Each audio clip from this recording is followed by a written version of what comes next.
Hello, lovely people. I welcome you once again to Bright and Clara's channel. Thank you all for clicking. This is episode 22 on Project Dangee.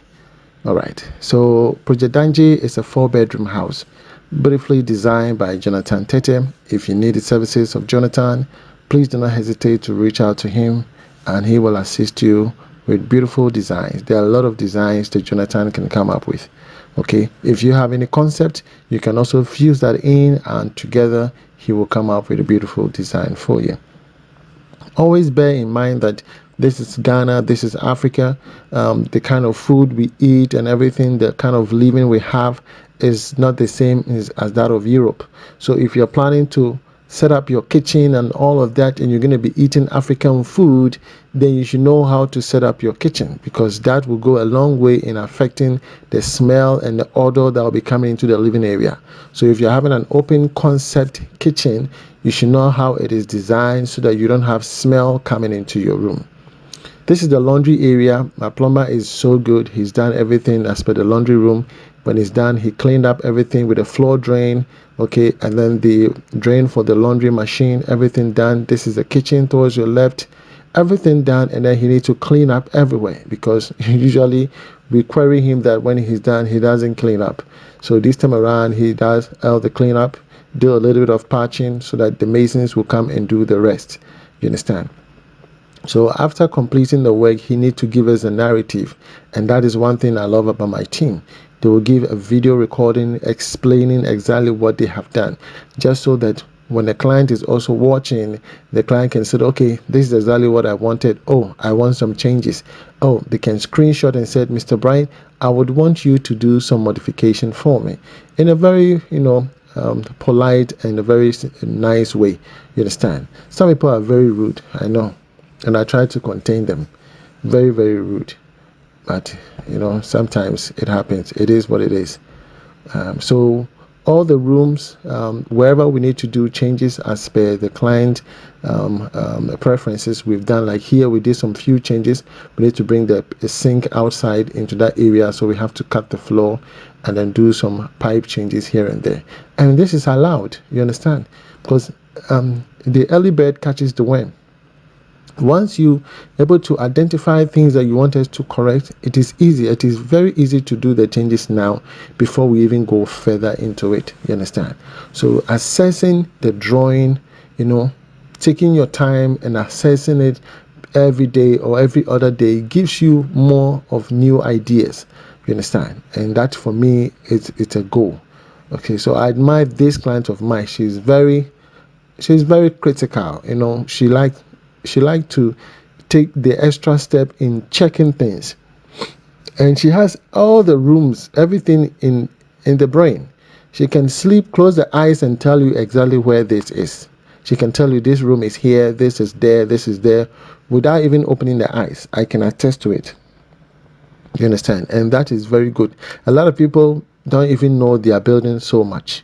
Even your own dream house, you don't even know that much. And for me, it is not the best. Try to be part of the process. Be part. It makes the feeling so genuine. You understand? It makes you really happy. And then should even me, myself, as a contractor, even derailed, you can say, Mr. Bright, no, that's not what we said. I told you I want this here and that there. That is really good. You understand? So the bathroom positioning, the floor drains, the WC, the piston sink, all these things have been aligned and positioned properly, just so that once the tiling and cubicles are being positioned, we wouldn't have any problem. So from here, we need to move on to the next, because the plumber is done. He needs to do the internal plumbing works. You understand? We have internal plumbing works and then external plumbing works.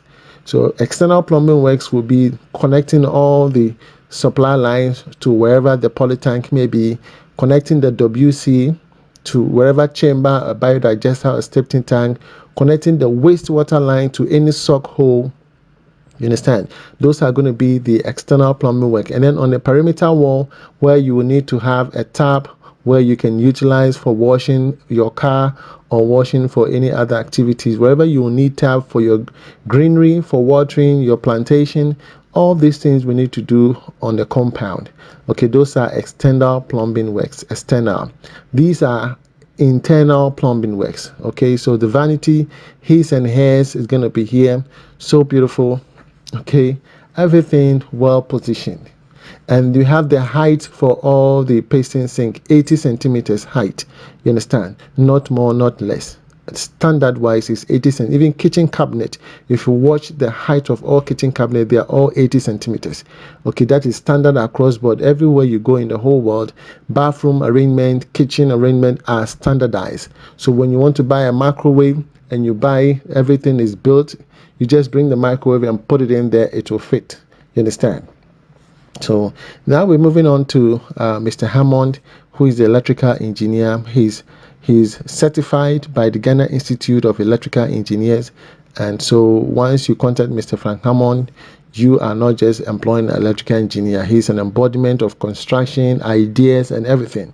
You understand? And so prior to the electrical positioning and all these things, we all had a thorough conversation with the client. And so we are well abreast with exactly where everything should be positioned. Okay, so all these cutting of the wall and all these things should be done even before the plastering commences. I know sometimes there are some late decisions. That's okay. Yes, there are some late decisions that we even took in this process. Even the plastering was done, but it was okay. But majority of the cutting and all these things, chiseling work, should be done before the commencement of the plastering.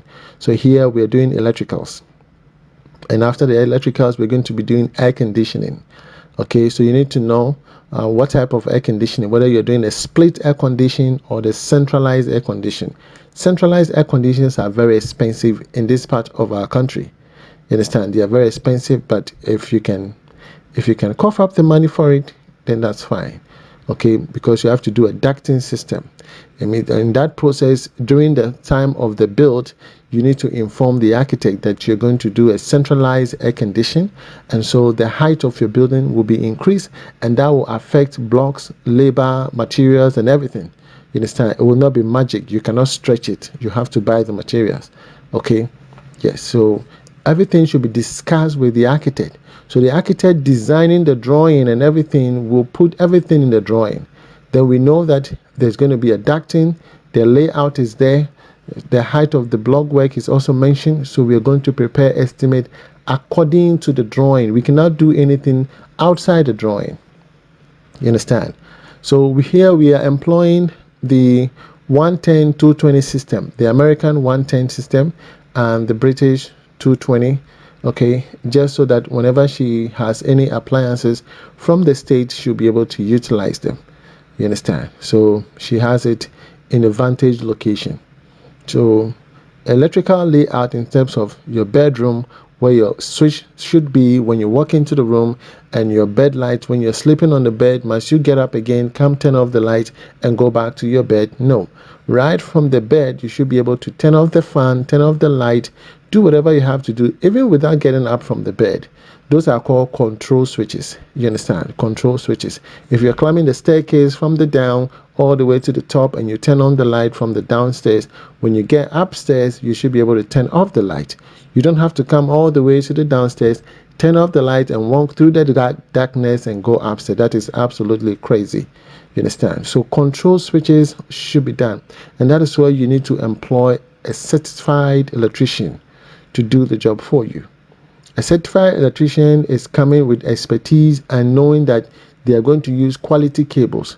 They will not charge you and then go and use fake cables to do your wiring, and in the future you're going to have electrical fire outbreak. You understand?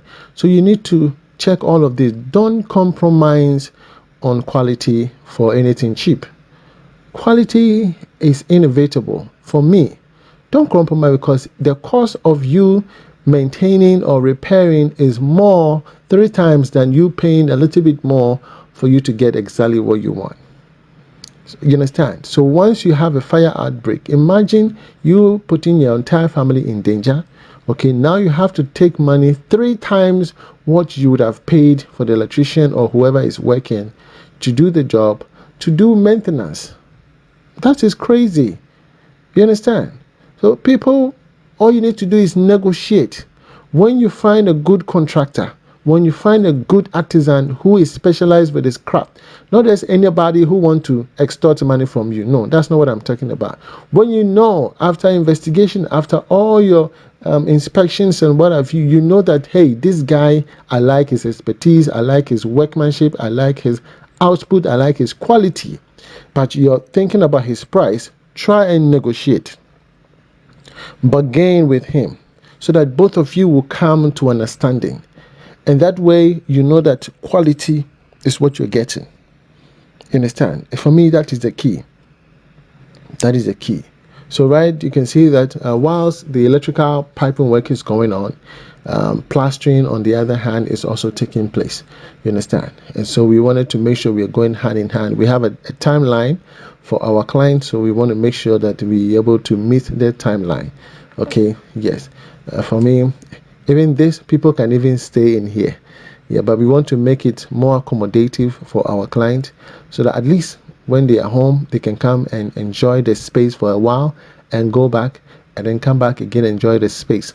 The feeling is different. You don't know, if you've not built before, well, you don't know how the feeling goes. That feeling of belonging, that feeling of, yes, I have made it. Yes, we've built our own house. This is not the houses you guys see in the state. Those are wooden houses. This is quality. That's why Africa is so rich. You understand? Africa is so rich. We build these concrete block houses, not the ones in the state. No, not those ones. And even those ones they build with woods, they are so expensive. People pay mortgage for 5 years. And when they mention those prices, it doesn't even come close to what we have here. Because this house, I think the last time I checked the estimate, was it around $78,000 or something $1,000? A 4-bedroom house. Look at this huge house with blocks, cement, iron rods, quality roofing sheet. You understand? Quality design. And you have your own compound. It's not like the real estate one that they are building on a quarter plot and they are selling it to you at $250,000, $300,000, and it's not even a full plot. It's a quarter plot. So you guys should check, because a lot of people don't check these things. So coming to Africa and having your own land, huge land, building such houses, you must commend yourself. You have to pat yourself at the back and say, I congratulate myself. I need to thank myself for being me. I know you've enjoyed the video. My name is Mr. Bright Antonio. I am the CEO of B&C Construction. If you need me, please reach out to me. From me to you, shalom. God bless you. I'm out.